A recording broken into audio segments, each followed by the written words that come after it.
Hello there, good morning and good evening, and praise the Lord to one and all of you. Greetings to you in the name of our Lord and Savior Jesus Christ. And I'm very happy as always. I'm privileged to meet with you through these sessions. And why it is so important to meet like this and discuss from the Word of God is only these sessions gives us more light. See, the more we research from the Word of God, you get more light, and more light you get, you are moving away from darkness. The more you move away from darkness, you are that person who is walking in wisdom. And you walk in wisdom, you walk in truth. You walk in truth, you walk in righteousness. You're righteous and you're truthful, you're holy. See, all these are connected. What is the starting point? Starting point is nothing but meditating from the Word of God. That's exactly the reason why we are really striving hard to get the message as much as possible delivered to the children of God. All right. So we are here meeting with you at another important topic.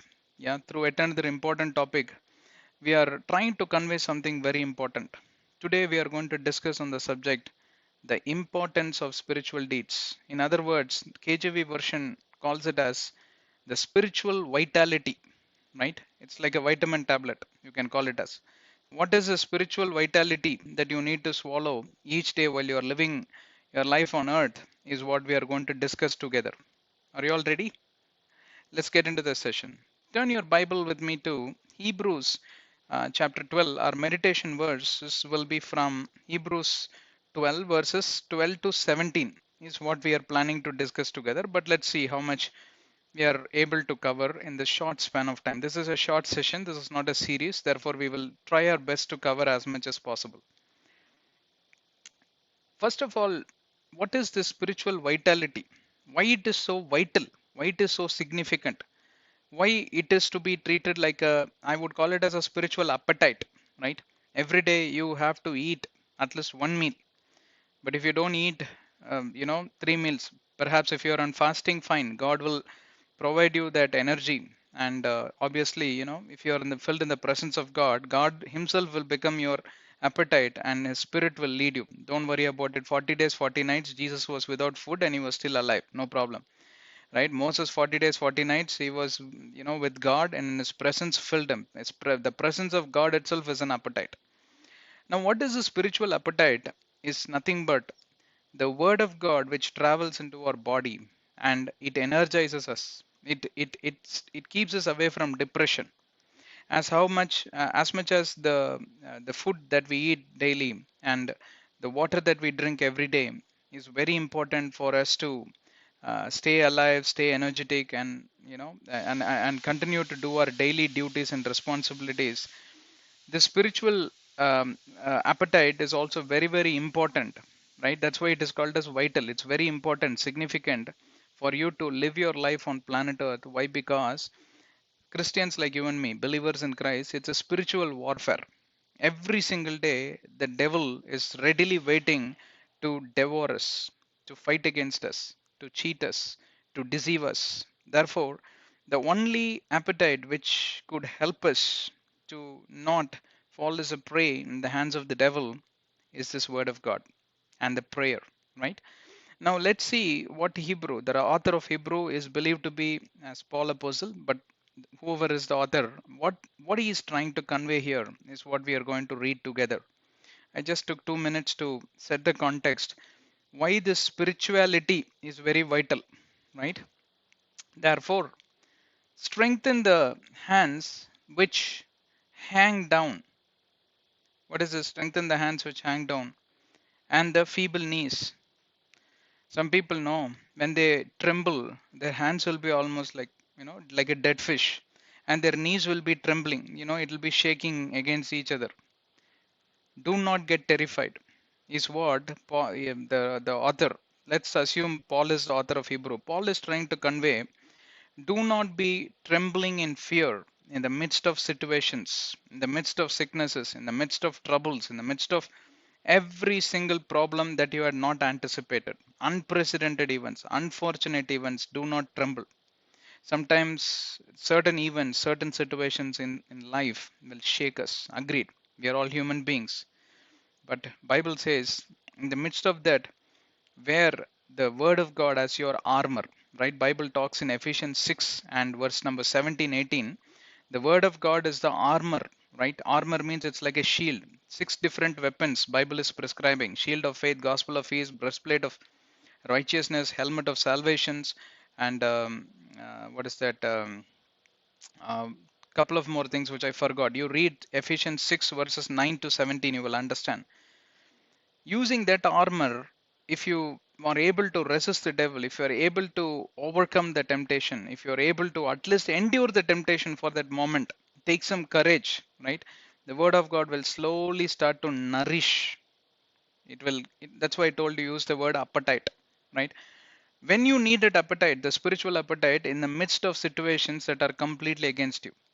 When are these situations going to be against me? Always, almost all the time, right? Some people will always go through some or other problems. I'm talking about the believers, not unbelievers. They are out of context. I'm not talking about people who don't believe in Christ, right? May God bless them. We are not against them, but may God give them an opportunity to repent and come to Jesus. But then I'm talking from the believer's perspective. If you're a believer in Christ, be very sure that every single day you will have some or other troubles, unexpected trouble, and you are not the reason for the trouble, right? You are not an alcoholic and you didn't go and slap somebody. Well, obviously, you know what will be the result of that. You have not done anything, but the trouble comes and hits you. And sicknesses, you have not anticipated some problem in the midst of, and some tragic incidents, some losses, right? In the family, some death happened. In the midst of that, let your hands not hang down, and let your knees not tremble, which means do not be terrified, do not be horrified, or somebody came and intimidated you, threatened you. Tomorrow you come, let me see what will happen. Nothing will happen, don't worry. God would have deployed angels to protect you.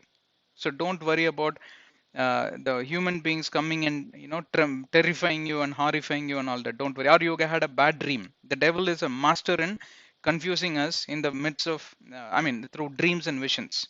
So be very careful. That's why before you go to bed, always your body, your mind, your heart, your thoughts, everything, surrender it in the hands of God and ask the guardian angels to come to protect you all through the night. That's all very important. Some dreams are very, very disturbing. I go through that at least once in a week. At least once in a week. Sometimes all through the month. I'll be taunted through that. So what is happening is in subconscious, you will be thinking of many things. What you would have thought 20 years ago still would continue to taunt you. For example, I get dreams. I've done a short series about dreams and visions. It's in the playlist. Yeah, I'm very not good at mathematics at all. Even today also, I get that scary dream as if I'm writing that exam and the instructor is pulling the paper. Give me, sir, 2 minutes, sir, 3 minutes, like that. Right? You also get through such dreams. In the midst of all these disturbing situations, take heart. Do not be terrified, is what he is telling. And verse number 13.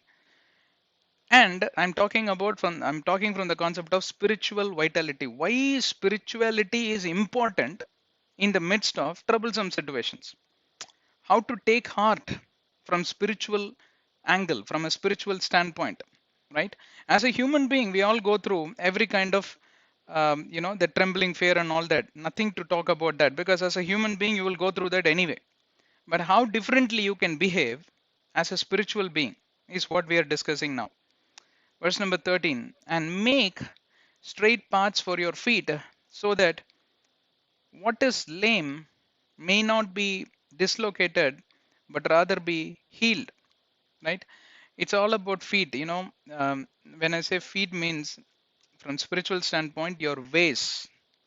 Yeah, your ways. In the midst of depression, you will not be able to make right decisions. So what happens is the situation will mislead you. You will be making hasty decisions, rash decisions, and the words of your mouth may lead you to some problems, right? Some tensed moments. If you are bursting in anger, you may get into some trouble.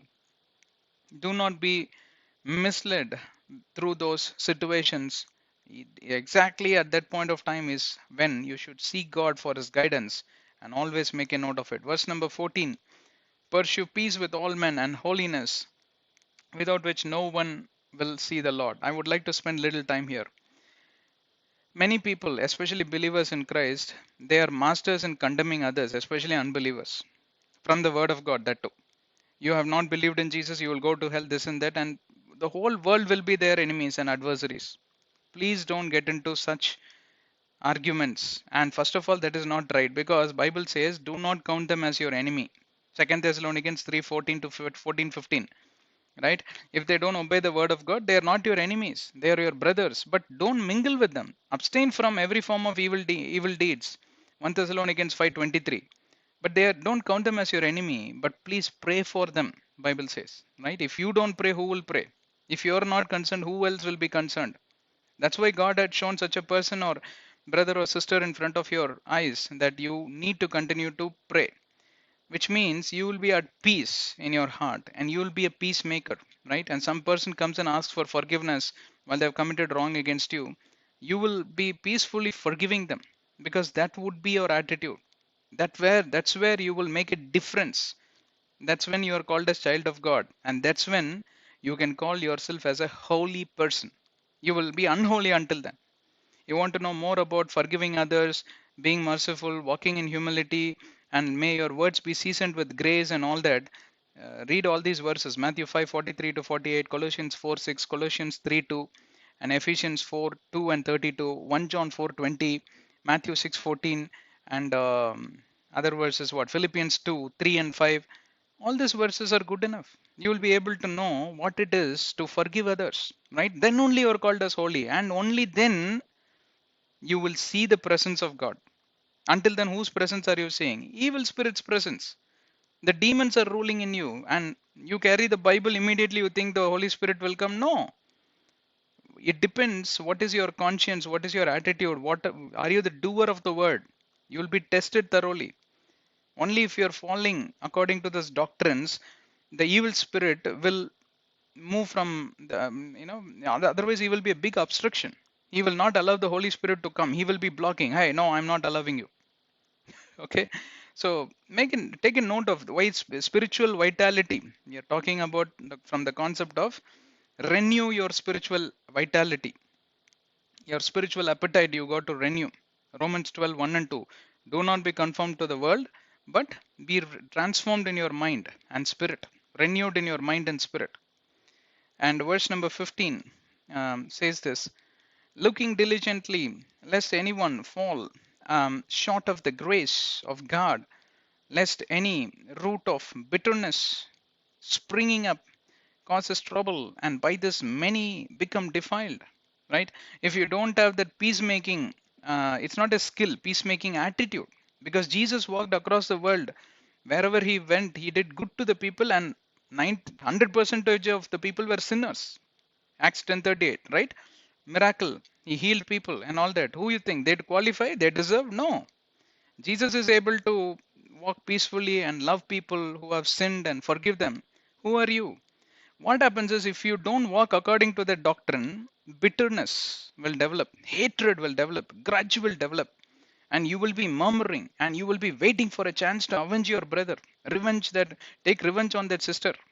That's demonic attitude. That's demonic wisdom, according to James chapter 3, 13 to 18. If you were to take and read, you will understand what I'm saying. And no way you will be able to see the presence of God. You will not be in the presence of God. Holy Spirit will be never able to dwell in your heart, in your body. Your body is not the temple of God, it's a temple of demons. You understand? Den of demons, den of lions, den of demons. Right? And you will be defiled. Watch out this, right? These are all against the spiritual deeds. And when you get out of this, then you're renewing the spiritual vitality, lest there be any fornication or profane person like Esau, who for one morsel of food sold his birthright. What does it mean is, in the midst of the trouble, immediately you compromise. You compromise on your faith levels. You compromise on the trust you have in God. You compromise confidence. You compromise you will almost say that, God is not watching me. Let me be compromisers. Let me walk as compromiser, which means for that problem to get resolved, you will mingle with the world. You will allow the devil to overtake you. You will no way be able to stand and endure the temptation. You will be falling as a prey in the hands of the tempter, and that's exactly what he wants. What a sad situation, no? For like Esau, right? In the midst of that hunger, he's not able to withstand that hunger. Jacob asked him, "Will you sell the birthright?" He said, "Take it, man. Give me that porridge. I want to drink." Nonsense, right? For one cup of porridge, he said that, "Okay, fine, take my birthright." And obviously, God took a note of it, and he couldn't get that inheritance, that blessing, and his descendants. Previous to previous session, we did that session, no? His descendants are Edomites, and King Herod was born in his bloodline, and he ended up to be like almost a demon, killing the children of God, newborn babies, and he was the one who killed John the Baptist, and they were avenging the children of God. And who was the reason? Esau, his attitude.